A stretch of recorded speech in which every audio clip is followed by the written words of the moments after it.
Hi hello నమస్తే, నేను మీ mister Byreddy.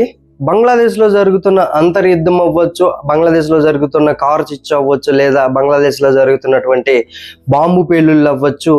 ఈ పరిస్థితులను ఆపడానికి ఎవరూ లేరా? దానితో పాటు ఈ అంతర్యుద్ధం వల్ల నష్టపోతున్న వాళ్ళు ఎవరు? దానితో పాటుగా 17 సంవత్సరాల తర్వాత తిరిగి వచ్చినటువంటి తారిక్ రెహమాన్ వల్ల మన భారతదేశానికి వచ్చే లాభం ఏంటి, నష్టం ఏంటి అనే విషయాల గురించి తెలుసుకోవాలనుకుంటే ఈ వీడియోని అయితే లైక్ చేయండి.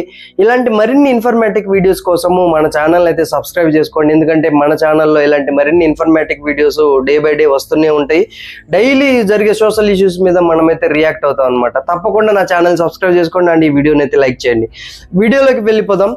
సో అంటే భారతదేశంలో ఉన్న ప్రతి ఒక్క పౌరుడు అనుకోవచ్చు, బంగ్లాదేశ్లో అంతర్యుద్ధం జరుగుతుంటే మనకేంట్రా ఉపయోగము, మనకేమంత అవసరము, బంగ్లాదేశ్లో జరుగుతున్న దాడులకు మనకేంటి సంబంధం, అది ఇదని చాలా మంది అనుకోవచ్చు అనమాట. కానీ మనకు సంబంధం ఉంది. ఎందుకంటే మనం బాగుండాలంటే మన చుట్టుపక్కల వాళ్ళు కూడా బాగుండాలి.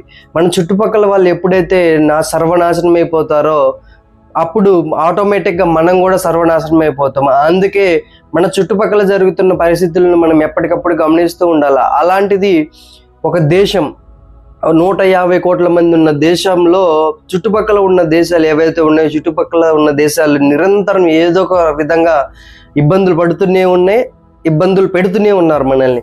సో పాకిస్తాన్ అవ్వచ్చు, బంగ్లాదేశ్ అవ్వచ్చు, శ్రీలంక అవ్వచ్చు, అటు చూసుకుంటే చైనా అవ్వచ్చు, ఒక నేపాల్, భూటాన్ తప్ప మిగిలిన మన చుట్టూ ఉన్న ఏ దేశాలు అయితే ఉన్నాయి, ఈ దేశాలన్నీ ఇబ్బందుల్లో ఉన్నాయి. దానితో పాటు మనకు ఇబ్బందులు క్రియేట్ చేస్తున్నాయి. ఇప్పుడు ప్రెసెంట్ బంగ్లాదేశ్లో జరుగుతున్న అంతర్యుద్ధం అనేది ఎంత ఇంపార్టెంట్ అంటే, ఆ అంతర్యుద్ధం వల్ల నష్టపోతున్న వారు ఎవరన్నా ఉన్నారంటే అక్కడ ఉన్న మైనారిటీలు అయినటువంటి హిందువులే. ఎందుకు ఆ మాట చెప్తున్నానంటే, నేను లాస్ట్ ఒక వీడియో చేశాను. అక్కడ దాస్ ఇతన్ని అతి దారుణంగా కొట్టి చంపడమే కాదు, బతికొండగానే చెట్టుకు ఊరేసి అతన్ని తగలబెట్టిన విధానం ఏదైతే ఉండిందో ఇది ఒక మచ్చు తునుక లాంటిది అనమాట. అలాంటి సంఘటనే రీసెంట్గా మళ్ళీ ఇంకొకటి జరిగింది. సో అసలు ఇలాంటి దాడులు జరుగుతుంటే హిందువులుగా మనము ఎందుకున్నాము, హిందువులుగా మనం ఎందుకు సపోర్ట్ చేయట్లేదు, ఎందుకు దీని మీద మాట్లాడట్లేదు, ఏవేవో పాయింట్స్ మీద మాట్లాడుకుంటున్నారు. చూసుకున్నట్లయితే రీసెంట్గా శివాజీ గారు చేసిన కామెంట్స్ మీద ఎక్కువ సోషల్ మీడియాలో అవ్వచ్చు, సెలబ్రిటీలు అవ్వచ్చు, వీటన్నిటి గురించి మాట్లాడుతున్నారు. కానీ ఒక్కళ్ళు కూడా అక్కడ బంగ్లాదేశ్లో జరుగుతున్నటువంటి ఆ హిందువుల మీద జరుగుతున్న దాడుల్ని ఒక్కళ్ళు కూడా ఖండించట్లేదు. సో దీన్ని ఉదాహరణకు తీసుకోవచ్చు, మన జనాలకు ఎంత ఇంపార్టెంట్ తీసుకుంటున్నారో ఇలాంటి ఇష్యూస్ మీద. సో ఇప్పటికైనా మించిపోయింది లేదు. ఇలాంటి ఇష్యూస్ మీద మనం పట్టించుకొని వాటి గురించి మాట్లాడితే రాబోయే తరాలకు మన జాతిని కాపాడుకునే అవకాశం అంటూ ఉంటుందన్నమాట.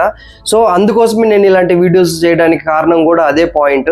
సో మనం ఆ బంగ్లాదేశ్లో జరుగుతున్న అంతర్యుద్ధం గురించి మాట్లాడుకుందాం. దానికంటే ముందు అసలు బంగ్లాదేశ్ ఎలా ఏర్పడింది, బంగ్లాదేశ్ ఏర్పడడానికి కారణాలు ఏంటనే దాని గురించి ఒక షార్ట్ కట్లో చెప్తాను. సో బంగ్లాదేశ్ అనేది నీకు జాతి లేదా మతపరంగా డివైడ్ అయిన దేశం కాదు. బంగ్లాదేశ్ ఏర్పడిన కేవలం ఒకే ఒక రీజన్ వచ్చేసరికి లాంగ్వేజ్, భాష. సో మనకు స్వాతంత్రం వచ్చిన తర్వాత ఈస్ట్ పాకిస్తాన్, వెస్ట్ పాకిస్తాన్ అని రెండు ఉండే. సో ఈస్ట్ పాకిస్తాన్ బంగ్లాదేశ్ అని, వెస్ట్ పాకిస్తాన్ అని ఇప్పుడు ప్రెసెంట్ ఉన్న పాకిస్తాన్ అంటారనమాట. ఈస్ట్ పాకిస్తాన్ అనేటువంటి బంగ్లాదేశ్లో ఎక్కువగా మాట్లాడే భాష బాంగ్లా అనమాట. ఎందుకంటే మన దేశంలో ఉన్న వెస్ట్ బెంగాల్ అవ్వచ్చు, సో అక్కడ బంగ్లాదేశ్లో ఉన్న వ్యక్తులు అవ్వచ్చు, ఎక్కువ శాతం మాట్లాడే భాష బంగ్లాదేశ్. మీరు చూసుకున్నట్లయితే 1971 కంటే ముందు, అంటే మనకు 1947 స్వాతంత్రం వచ్చింది కదా, అప్పటి నుంచి 1971 వరకు బంగ్లాదేశ్లో ఉన్న వ్యక్తులపై, అంటే ముస్లిమ్స్ అవ్వచ్చు, హిందువులు అవ్వచ్చు, మైనారిటీస్ అవ్వచ్చు, ట్రైబల్స్ అవ్వచ్చు, వీళ్ళ మీద జరిగిన దాడులు ఏవైతే ఉన్నాయో అత్యంత హేయమైనవి, హీనమైనవి అనమాట. ఎందుకంటే దాదాపు 3 లక్షల మందికి పైగా ఆ సమయంలో 3 లక్షల మందికి పైగా వాళ్ళను చంపారనమాట. కేవలం రీజన్ ఏంటంటే ఉర్దూను అక్కడ వాళ్ళ మీద రుద్దడం అనమాట. కానీ అలా ఏర్పడిన బంగ్లాదేశ్ ఇప్పుడు ఎలా వెళ్తుంది, వాళ్ళ అడుగులు ఎలా వెళ్తున్నాయి, వాళ్ళు పాకిస్తాన్కి అగైనిస్ట్గా ఏర్పడిన బంగ్లాదేశ్ ఇప్పుడు పాకిస్తాన్ తోటి ఎలా కలుస్తుంది, కలవడానికి కారణాలు ఏంటి, అక్కడ ఉన్న మెయిన్ పిల్లర్ ఏంటి అనే దాని గురించి క్లుప్తంగా చెప్తా. సో ఇక్కడ ఏంటంటే రీసెంట్ టైంలో చూసుకున్నట్లయితే పాకిస్తాన్కి ఇండియాకి మధ్య జరిగిన చిన్న ఘర్షణ వల్ల అమెరికా అనేటువంటి వాడు పాకిస్తాన్కి సపోర్ట్ చేయడము, పాకిస్తాన్ దాన్ని చూసుకొని రెచ్చిపోవడము, పాకిస్తాన్లో ఉన్నటువంటి ఆర్మీ చీఫ్ అయినటువంటి మునీర్ వైట్ హౌస్కి వెళ్ళి బిర్యానీలు, లంచ్లు ఇలాంటివి చేసి రావడం, ఆ తర్వాత ఆల్రెడీ పాకిస్తాన్ అడుగు తినే పొజిషన్లో ఉన్న పాకిస్తాన్ నుంచి బంగ్లాదేశ్ యుద్ధ ఎక్విప్మెంట్స్ అనేవి వాళ్ళ దగ్గర నుండి పర్చేస్ చేయడం, దివాళీ తుపాకులు పేల్చుకున్నట్టు పేల్చుకోవాల్సిందే అలా అనిపించింది అనమాట నాకు. ఎందుకంటే వాళ్ళే దరిద్రంలో ఉన్నారు, వాళ్ళ దగ్గర నుంచి మీరు కొనుక్కునేది. అసలు బంగ్లాదేశ్ ఏర్పడిందే పాకిస్తాన్కి అగైనిస్ట్గా, ఇప్పుడు పాకిస్తాన్తో కలవడం ఏముండింది. రీసెంట్ టైంలో తీసుకున్నట్లయితే రష్యా కూడా దీని మీద మాట్లాడింది. సో అదేం మాట్లాడిందంటే, మీరు ఇప్పుడు జరుగుతున్న సందర్భం ఏదైతే ఉండిందో అది ఇండియాకి అగైనిస్ట్గా మాట్లాడే వ్యక్తులు ఉన్నారు కదా, చాలా మంది ఉన్నారు. అక్కడ స్టూడెంట్ లీడర్స్ అవ్వచ్చు, జమాతియా ఇస్లామీ పార్టీ నాయకులు అవ్వచ్చు, బంగ్లాదేశ్ నేషనలిస్ట్ పార్టీ సంబంధించిన ఇండియాకి ఎగనిస్ట్ గా మాట్లాడుతున్నారు. ఇండియాకి ఎగనిస్ట్ గా మాట్లాడుతుంటే రష్యా రీసెంట్ గా ఒక స్టేట్మెంట్ ఇచ్చింది అనమాట. అదేంటంటే 1971 సందర్భంలో జరిగిన యుద్ధాన్ని మీరు గుర్తు చేసుకోవాలి. ఎందుకంటే మీకోసం పాకిస్తాన్ మీద యుద్ధం చేసి మిమ్మల్ని డివైడ్ చేసిన దేశం ఏదన్నా ఉందంటే అది ఇండియా. దాన్ని మర్చిపోతే మీకు పుట్టగతులు ఉండవు అన్న విధంగా రష్యా అయితే రీసెంట్గా గుర్తు చేశారు. సో అయినా కానీ మీరు చూసుకున్నట్లయితే బంగ్లాదేశ్ ఏర్పడినప్పుడు మ్యాక్సిమం హైయెస్ట్ పర్సంటేజ్ ఉన్న హిందువులు ఇప్పుడు 8 to 9%కు చేరారంటే అక్కడ జరుగుతున్న పరిస్థితులు, అక్కడ హిందువుల మీద జరుగుతున్న దాడులను మీరు గమనించుకోవచ్చు.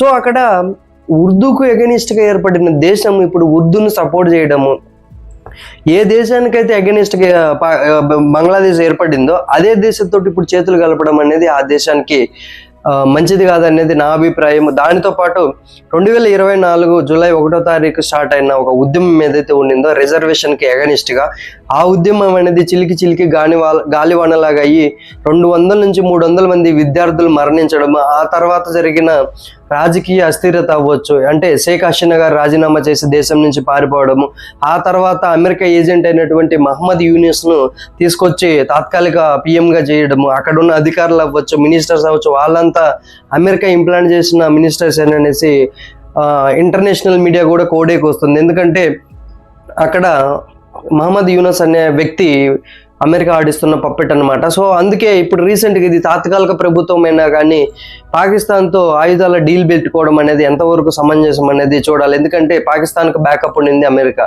సో ఇక్కడ బంగ్లాదేశ్ పాకిస్తాన్తో కలవడం అనేది వాళ్ళకే నష్టం చేకూరుస్తుంది.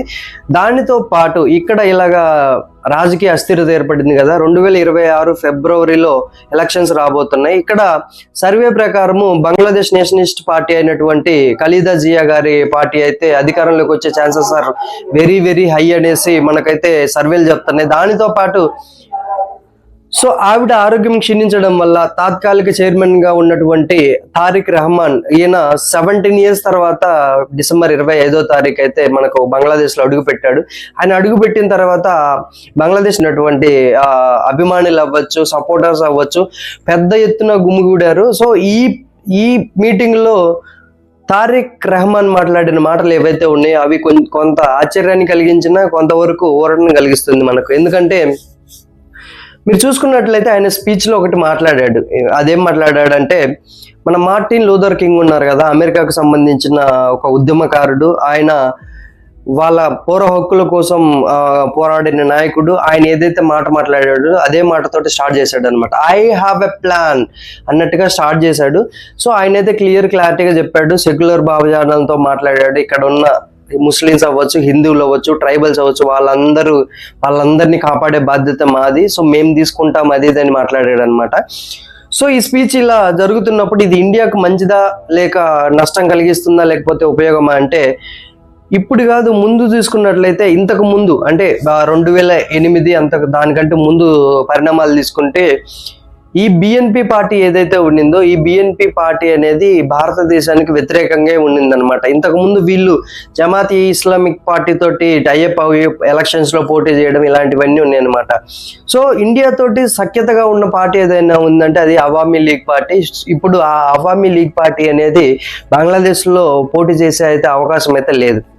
ఇలా చూసుకున్నట్లయితే మనకు ఓవరాల్గా చూసుకున్నట్లయితే ఈ బిఎన్పి పార్టీకి ఇండియాకు అంత సత్సంబంధాలు ఉన్నట్టయితే లేదు. లాభమా నష్టమా అంటే ఇప్పుడే చెప్పలేదు. బట్ చూడాలా, అతను ఇచ్చిన స్పీచ్లో అయితే ఇండియాకి అగనిస్ట్గా అయితే మాట్లాడలేదు. బట్ యూనస్ ప్రభుత్వం గురించి, తర్వాత రీసెంట్గా చనిపోయిన విద్యార్థి నాయకుడు అయినటువంటి హాడీ గురించి, వీళ్ళ గురించి మాట్లాడాడు. కానీ బట్ బ్రూటల్ గా మర్డర్ చేయబడినటువంటి హిందువులు ఎవరైతే ఉన్నారో వాళ్ళ గురించి కూడా మాట్లాడుంటే బాగుండేది అనేది నా ఫీలింగ్ అన్నమాట. ఎందుకంటే మాట్లాడుంటే నమ్మేవాళ్ళం, ఎందుకంటే ఇతను సెక్యులర్ భావాలతో ఉన్నాడు, అందరినీ కాపాడడానికి వస్తున్నాడు అనేసి. సో ఇలాగా మోస్ట్లీ అంటే ఇప్పుడు బంగ్లాదేశ్ కు కనపడుతున్న ఒకే ఒక ఆశాకిరణం ఎవరైనా ఉన్నారంటే అది తారిక్ రహమాన్ అని కనపడుతుంది అనమాట. ఇతని గురించి తెలుసుకునే ప్రయత్నం అయితే చేద్దాం. తారిక్ రహమాన్ ఖలీదా జియా, మాజీ బంగ్లాదేశ్ ప్రైమ్ మినిస్టర్ అయినటువంటి ఖలీదా జియా గారి కుమారుడు.